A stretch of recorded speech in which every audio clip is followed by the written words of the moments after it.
All right, let's discuss 1 Timothy 2:12-14. Timothy, it's not my habit to allow women to teach in a way that wrenches authority from a man. As I said, it's best if a woman learns with quiet harmony and agreement. This is because Adam was formed first by God, then Eve.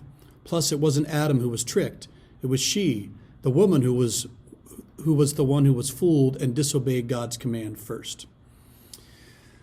All right.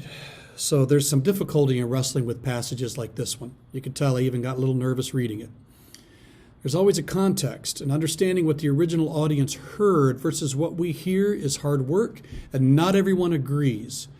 So here's the context as I best understand it. The wording used to describe how women were not to, quote, wrench authority from a man, end quote, always carried a violent or sexual meaning when used in ancient literature. Catherine Kroger writes that Chrysostom uses this word to denote sexual license. David Scholler talks about this word, and he says it almost exclusively meant a perpetrator of a violent act, either murder or suicide. In other words, there were a lot of other words Paul could have chosen that would have been entirely adequate to refer simply to teaching, but he chose this one, so there's some kind of deeper dynamic going on. Consider this reality of ancient Greek culture, and this is pointed out once again by Catherine Kroger. This seems to have been a part of life in Ephesus.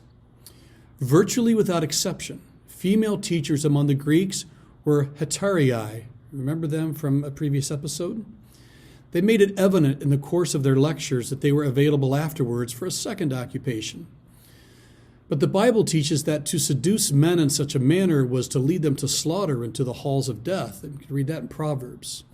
And the verb that Paul uses is thus peculiarly apt to describe both the erotic and the murderous. So something seriously distorted is happening in Timothy's church that goes far beyond the mere act of teaching. It seems clear if you read the whole book of 1 Timothy that the church in Ephesus was plagued with false teaching, so false teachers.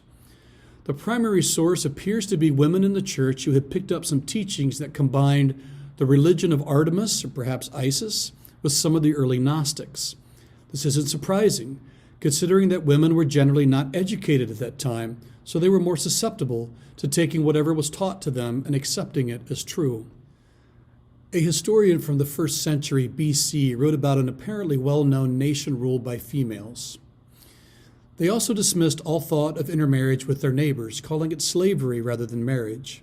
They embarked instead upon an enterprise unparalleled in the whole of history, that of building up a state without men and then actually defending it themselves. Then, with peace assured by their military success, they entered into sexual relationships with surrounding peoples so that their line would not die out.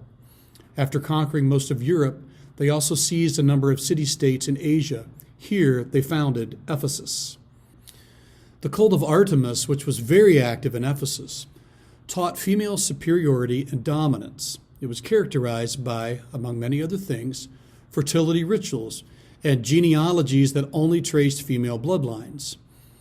There was also a movement in Judaism at that time that combined the teachings of Artemis with the teachings of the Old Testament story of Adam and Eve.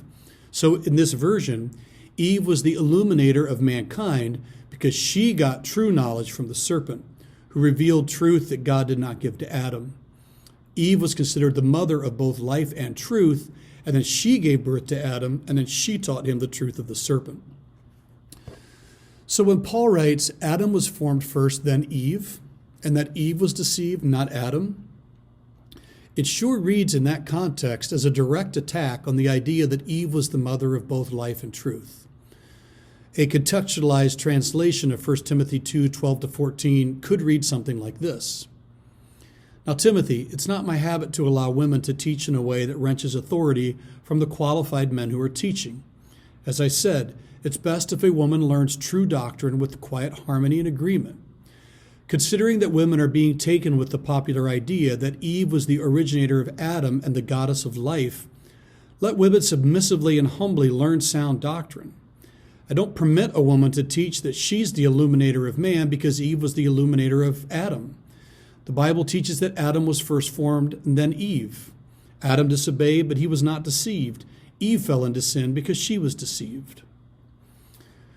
So suddenly, it's not just I don't let women teach because women are more susceptible to error than men. It's loaded with insight about how to structure life in such a way that those who are strong in certain areas take the lead, and those who are weak in certain areas let those who are strong do their thing. Everybody benefits if it's done well. Now, some complementarians would say there's a timeless principle here. Egalitarians would say we're seeing something that's situational. Maybe there's elements of both. That is a tension that's worth wrestling with, and I would point you toward a book called Two Views of Women in Ministry, and you can read more about the discussion there.